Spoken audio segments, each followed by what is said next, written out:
Some of Australia's best-known international sporting stars and top-level administrators are urging the government and corporate Australia to invest more in sport or risk falling behind emerging nations. Sport Australia Chairman John Wylie is leading the push. He says the rise of Asian, South American and African nations is creating a competitive environment that could threaten Australia's standing on the international stage. Joining me now on the phone is marathon legend Robert De Castella. What do you make of this? Good afternoon, Dan.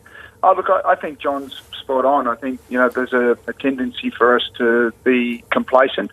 And, you've only got to look back to the 76 Montreal Olympics, which is now about, just over 40 years ago, where Australia didn't win a gold medal.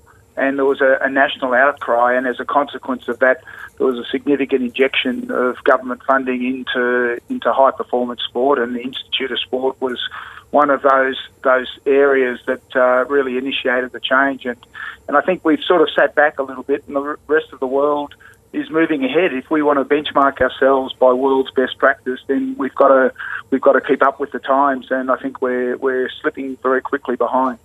Rob, is there a risk of hinging off what is on the medal tally at the end of those big games?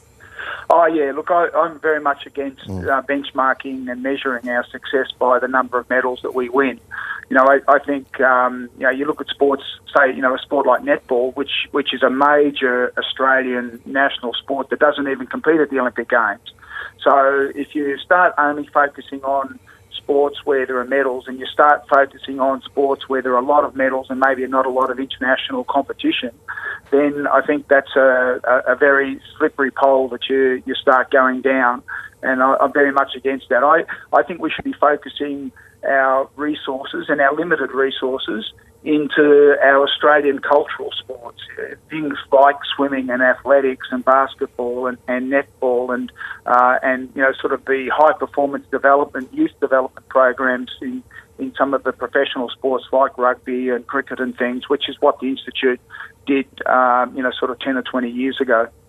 And when we talk about investment in sports, what more should the government and corporate Australia be doing? And would you like to see a greater share of that going to grassroots, to feeder sport groups as well?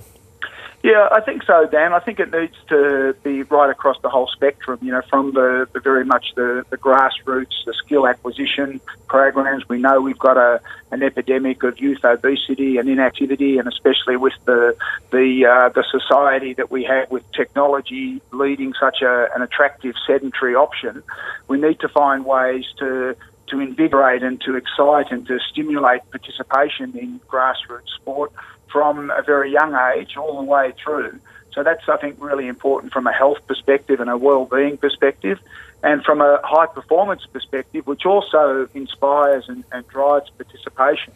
We need to be putting more resources into our young, developing, high-performance athletes, those kids that are, sort of 16 to 17 through to in their early 20s, and they're those emerging, talented athletes that need to find a way to balance the high demands of training and competition and travel with still maintaining their schooling and their careers and their life balance.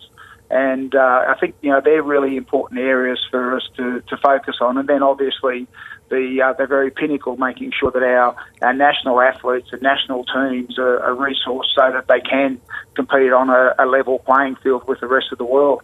And I wonder if there are lessons to be learned from your Indigenous Marathon project of doing just that, supporting those people coming from grassroots to become essentially elite athletes. Well, absolutely. I mean, we use the marathon, which is one of the hardest things that any individual can do, to instill that sense of pride and self-worth that then translates into other areas of your life. And that's what sport does. Sport has a capacity to transcend just the performance on the sporting field or on the running track. It's an opportunity for you to instill a lot of really important life skills and attitudes that do flow on across the board into other areas of your life and the lives of others. And we see that with our IMP program, and we've seen a massive change that has flown on to really create inspirational leaders, not just runners or athletes. We're not really interested in high performance marathon runners. We're interested in using something that's challenging and healthy to inspire that self-belief and confidence, and then get them to apply that to other areas of their lives. Yeah, Rob De Castella, great points there. Always good to chat. Many thanks. Thanks, Dan.